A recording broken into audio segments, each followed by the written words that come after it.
प्रिय विद्यार्थियों, Napoleon Bonaparte का दूसरा भाग, इस टॉपिक पर दूसरा व्याख्यान। विगत व्याख्यान में हमने चर्चा की थी कि नेपोलियन ने डायरेक्टरी से पूछे बिना, यानी कि बोर्ड ऑफ डायरेक्टर्स पूछे बिना संधि और राज्यों का निर्माण कर दिया। एनेकोवा में पोप की सेना को हराने के बाद उसने पोप से धन वसूल किया, लूट का माल ले लिया और कुछ भूमि भी हथिया ली। विद्यार्थियों, ये बहुत बड़ी घटना थी, क्योंकि पोप ईसाई जगत का प्रधान, जिसको पूरा यूरोप बड़ी श्रद्धा की दृष्टि से देखता है, संपूर्ण ईसाई जगत आदर करता है, उसके निर्देशों का पालन करता है, राजा भी उसके सेवक हैं, उस पोप को भी नेपोलियन ने विवश कर दिया कि वो धन दे और भूमि दे। लोम्बार्डी राज्य को सिसलपाइन और जेनुआ को लाइगुरियन गणतंत्र में बदल दिया। नई व्यवस्थाएं, राज्यों की सीमाएं सब तय कर दी और दोनों को फ्रांसिस ढंग से संविधान दे दिया। पेरिस के आदेश की अवहेलना करते हुए उसने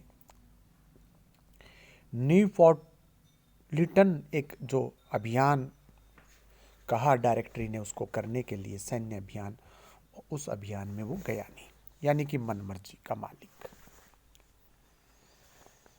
17 अक्टूबर 1797 में कैंपो फॉर्मियो की संधि पर हस्ताक्षर हुए। यह संधि नेपोलियन के इटालियन अभियान का चरमोत्कर्ष था। यह फ्रांस की बहुत बड़ी विजय थी। यूरोप की सबसे प्रतिक्रियावादी शक्ति ने फ्रांसीसी गणतंत्र की असाधारण विजयों को मान्यता दे दी। इससे इटली पर फ्रांस का स्थान सर्वोच्च हो गया। संधि के अनुसार ऑस्ट्रिया ने बेल्जियम और राइन नदी का पश्चिमी किनारा फ्रांस के लिए छोड़ दिया। लोम्बार्डी पर अपना अधिकार त्याग दिया और नेपोलियन द्वारा निर्मित सिसलपाइन गणराज्य, जिसमें है लोम्बार्डी, जिसमें है पार्मा। विद्यार्थियों, परमाणु लिखा हुआ है स्लाइड में, कृपया इसे पार्मा पढ़ें। ये टाइपिंग एरर, इसलिए ध्यान दें पुनः। लोम्बार्डी के बाद जो परमाणु लिखा है उसे आप पार्मा पढ़ें। इसके अतिरिक्त मोडेना, वेनेशिया और पोप के कुछ राज्यों को मिलाकर क्या बना दिया था? सिसलपाइन गणराज्य। इस गणराज्य को मान्यता दे दी। बदले में फ्रांस ने वेनिस का नगर तथा द्वीप, डालमेसिया और इस्ट्रिया ऑस्ट्रिया को सौंप दिए। कैंपो फॉर्मिया की संधि अनेक कारणों से इतिहास में एक महत्वपूर्ण संधि में से एक है। नेपोलियन के सफल अभियान ने फ्रांस के विरुद्ध निर्मित जो प्रथम यूरोपीय एक गुट था, जो फ्रांस का विरोधी गुट हो गया था, उसको नेपोलियन ने नष्ट कर दिया। अब फ्रांस के विरुद्ध अकेला इंग्लैंड रह गया था। जिसके लिए लुई 14वां तथा रिशलू प्रयत्नशील रहे। सेवाय और नीस ने फ्रांस को दक्षिण में वैज्ञानिक सीमा प्रदान की, तो आयोनिन द्वीपों ने मिस्र के आक्रमण के लिए रास्ता तैयार कर दिया। नेपोलियन ने इस बात की भी व्यवस्था कर ली थी विद्यार्थियों कि फ्रांस के लोगों को उसकी विजयों की, उसकी सफलताओं की नियमित जानकारी मिलती रहे। यानी कि नेपोलियन मार्केटिंग का महत्व भी समझता था और मार्केटिंग जानता भी था। यानी कि जो कार्य उसने किया है, जो उसकी उपलब्धियां हैं, उसकी जानकारी उसके देशवासियों को मिलनी चाहिए। अतः जब वह फ्रांस वापस पेरिस लौटा तो जनता ने उसका भव्य स्वागत किया, जैसा प्राचीन रोम में सीजर का हुआ था, बहुत बड़ा सेनानायक। फ्रांस का ब्रह्मांड उसकी जय जयकार से गूंज उठा।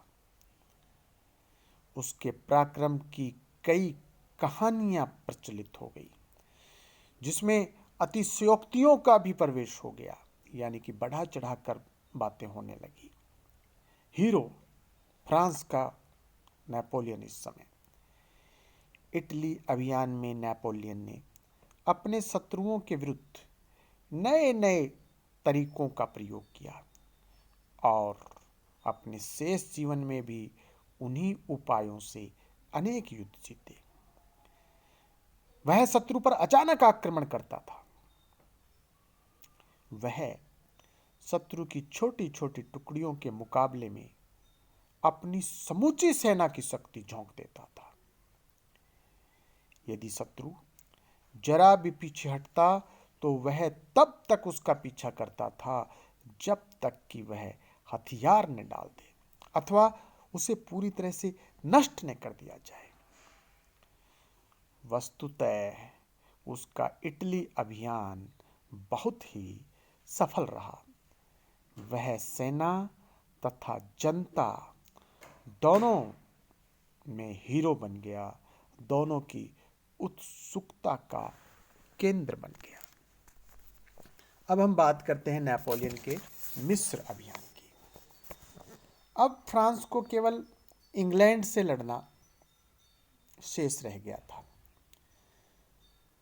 फ्रांसीसी क्रांति के प्रारंभ में इंग्लैंड के बहुत से लोगों की सहानुभूति क्रांति के साथ थी। फ्रांसीसी क्रांति जब फ्रांस में हुई तो इंग्लैंड के बहुत से लोगों की सहानुभूति फ्रांस में जो क्रांति हो रही थी उन क्रांतिकारियों के साथ थी, फ्रांस की जनता के साथ थी।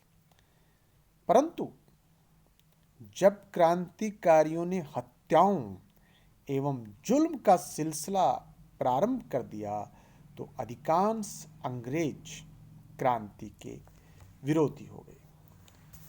1793 की बात एक बार बीच में मैं यहाँ पे पुनः कर रहा हूँ। जब फ्रांस ने महादेशीय युद्ध छेड़ दिया तो इंग्लैंड भी अन्य देशों की सहायता के लिए युद्ध में कूद पड़ा था। प्रारंभिक सफलताओं के बाद फ्रांसीसी सेनाओं ने यूरोप के मित्र राष्ट्रों की सेनाओं को पराजित करके खदेड़ दिया। प्रारंभिक असफलताओं के बाद शुरू में असफलताएं मिली, लेकिन उसके बाद उसने मित्र राष्ट्रों की सेनाओं को पराजित करके खदेड़ दिया और उन्हें यह संधि करने के लिए, उन्हें जो संधि का हम पहले जिक्र कर चुके हैं, कैंपो फॉर्मिया की संधि, उस संधि को करने के लिए बाध्य कर दिया। अब विद्यार्थियों, मैदान में केवल एक खिलाड़ी रह गया जो फ्रांस को अभी चुनौती दे रहा था, और उसका नाम था इंग्लैंड।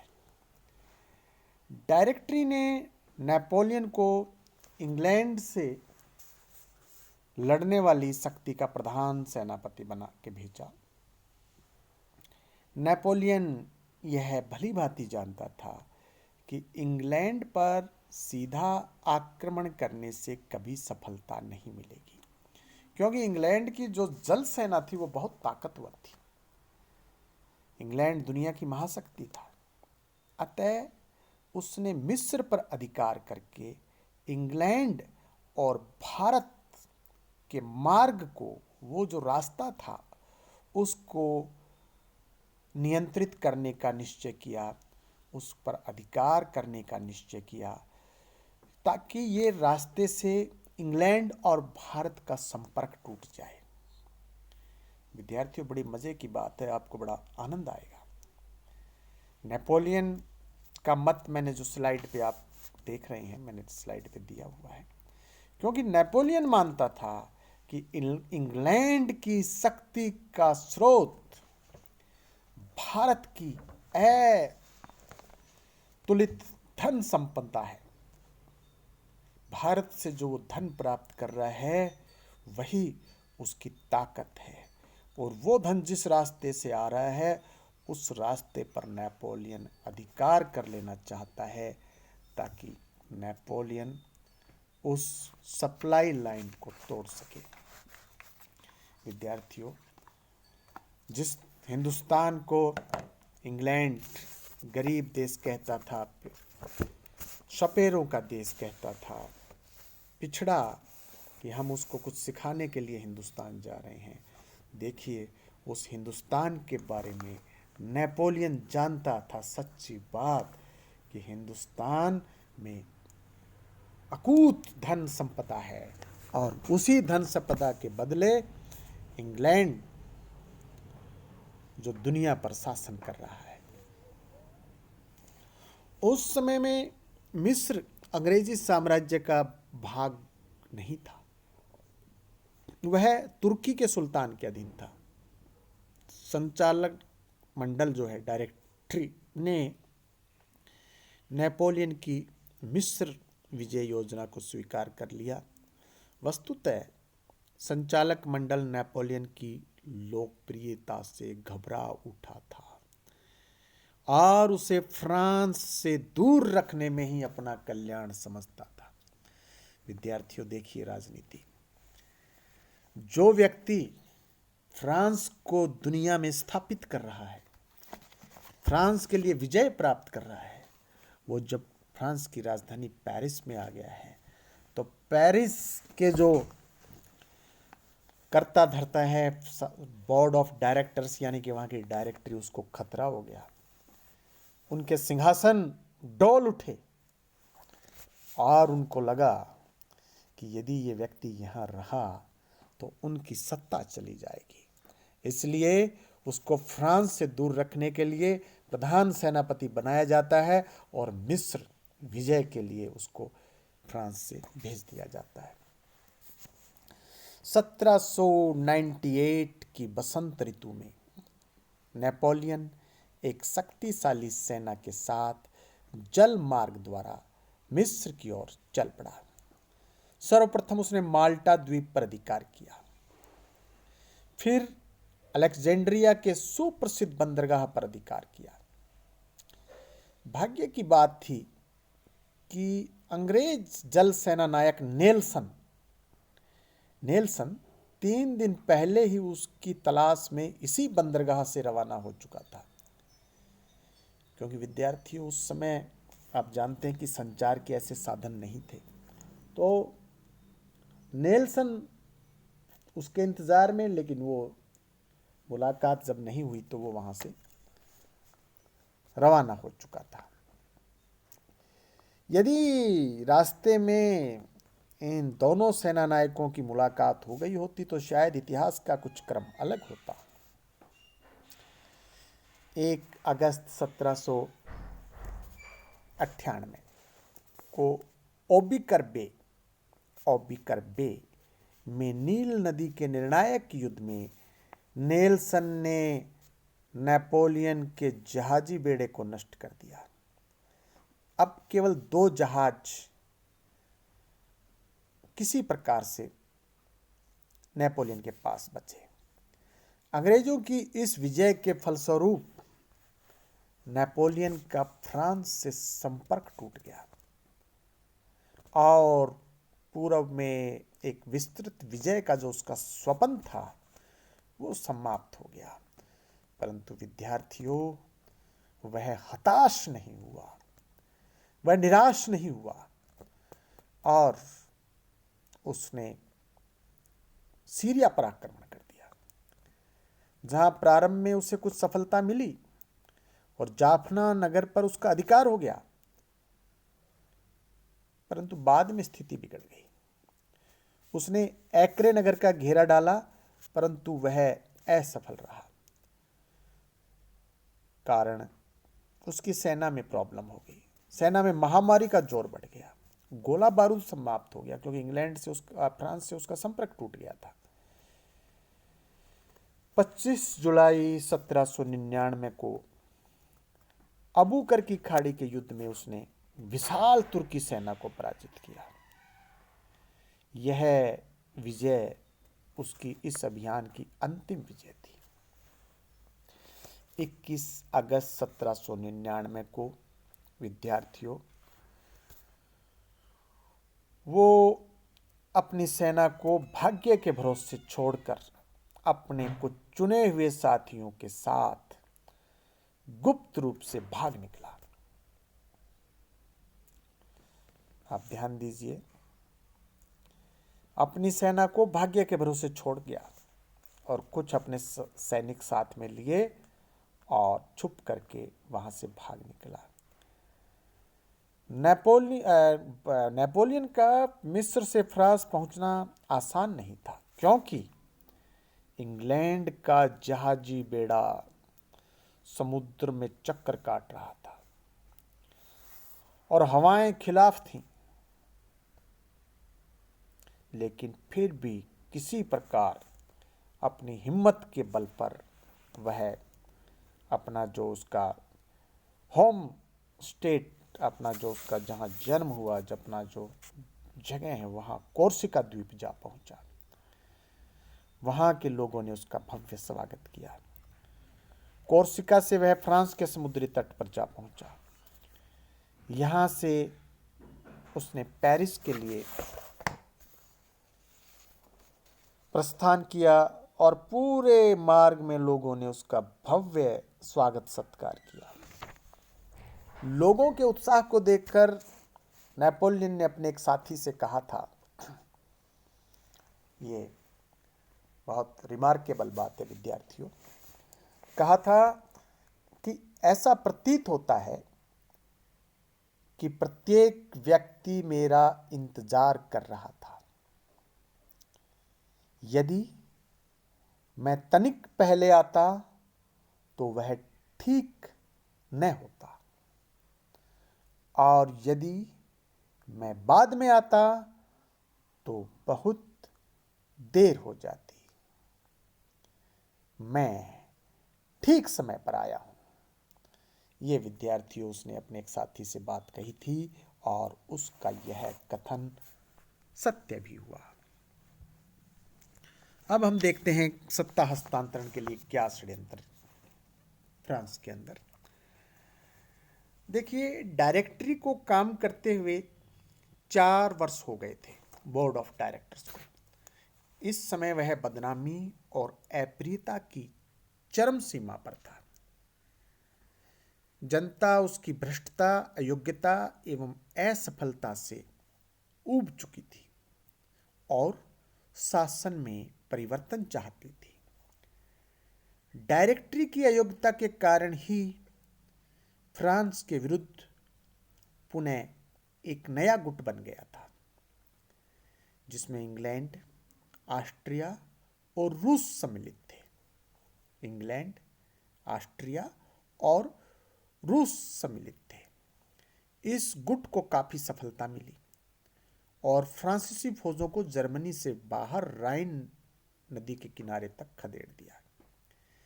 ऐसी स्थिति में नेपोलियन ने सत्ता हस्तगत करने के लिए अपने प्रयास करने प्रारंभ किए, यूं कहें कि अपना जाल बिछाया।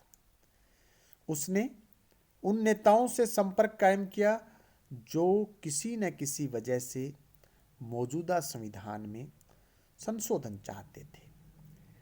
ऐसे लोगों में दो नाम प्रमुख हैं, आबे साइस और बरास। आबे साइस और बरास ये दोनों डायरेक्टरी के सदस्य भी थे। नेपोलियन ने आबे साइस और बैरास तीनों ने योजना बनाई कि किसी न किसी प्रकार से संचालकों को त्याग पत्र के लिए विवश किया जाए।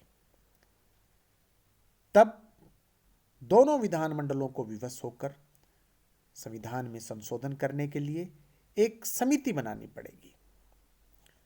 साइस और नेपोलियन इस समिति में घुस जाएंगे जो योजना बना रहे हैं। फिर जैसी परिस्थिति उत्पन्न होगी उसके अनुसार काम किया जाएगा। नेपोलियन के भाग्यवश 500 के विधानमंडल का अध्यक्ष उसी का भाई लुसियन बोनापार्ट था।